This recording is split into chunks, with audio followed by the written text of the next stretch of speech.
Also erstmal ist es ja eine wunderschöne Bibliothek, wie man sich das vorstellt. Es ist ein Raum, in dem die Zeit stillzustehen scheint.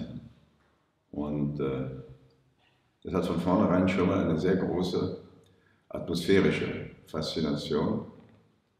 Und in diese Atmosphäre, diese Stimmigkeit dieses Palazzos mit den Büchern, mit den wunderschönen Böden, den Lampen, die Bilder, die heute gemalt sind, da reinzustellen, diese Konfrontation zwischen dem Seienden und diese Malerei in einer Bibliothek, die eigentlich keine freien Wände hat, sondern die Wände sind Bücher. Das ist atmosphärisch wahnsinnig spannend und aufregend, weil hier so eine Art von Symbiose entsteht, von Zeitlosigkeit. Letzten Endes von einer Art Zeitanhalten. Das aktualisiert auf der einen Seite die Bibliothek und verbindet mit der Vergangenheit meine Bilder. Das ist eine wunderschöne atmosphärische Kombination, die mich fasziniert hat. Und das der Reiz dieser Ausstellung ist. Und diese Bilder, die sich jetzt hier in diesem wunderschönen Ambiente behaupten müssen, schaffen das meiner Meinung nach, weil sie sich einfügen, spielend.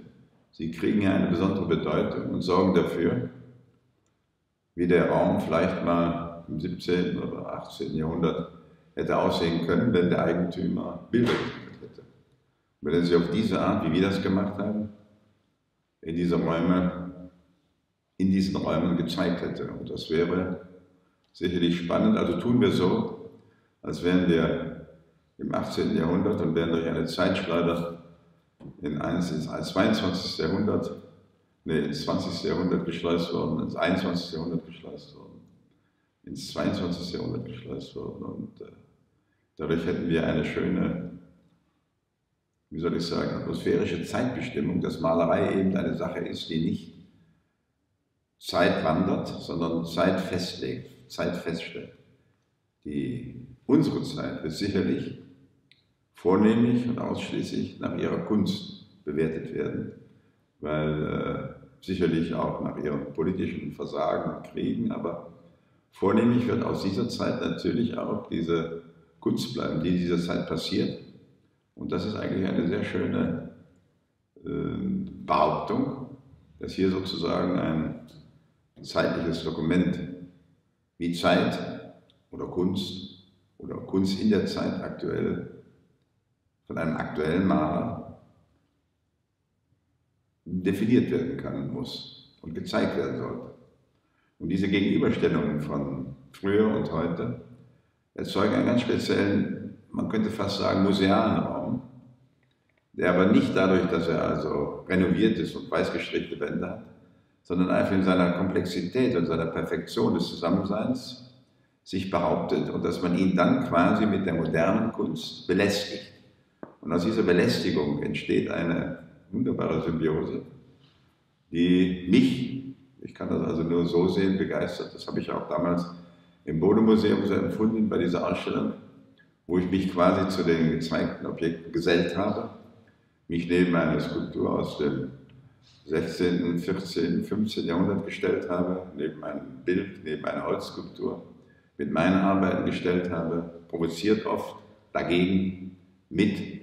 Und diese Dinge haben also für meine Begriffe fantastisch funktioniert. Und das ist auch meine Idee, wie man ein Museum letzten Endes heute aktualisieren sollte, dass man eben die alten Meister gegen die neuen hängt. Dadurch entsteht eine ganz andere Vergleichsmöglichkeit. Dieser Raum fordert den Vergleich aufgrund seiner eigenen Ästhetik mit der Ästhetik der Bilder heraus. Und diese Ästhetik, und vor dieser Ästhetik, dieser stimmigen Ästhetik dieses alten Gebäudes, muss man sich als Künstler mit der eigenen Ästhetik, mit der aktuellen Ästhetik behaupten. Und das ist das, was also künstlerisch hier passiert und was eine sehr gute, gelungene, hoffe ich doch, Ausstellung hervorbringt. So viel zu der Ausstellung.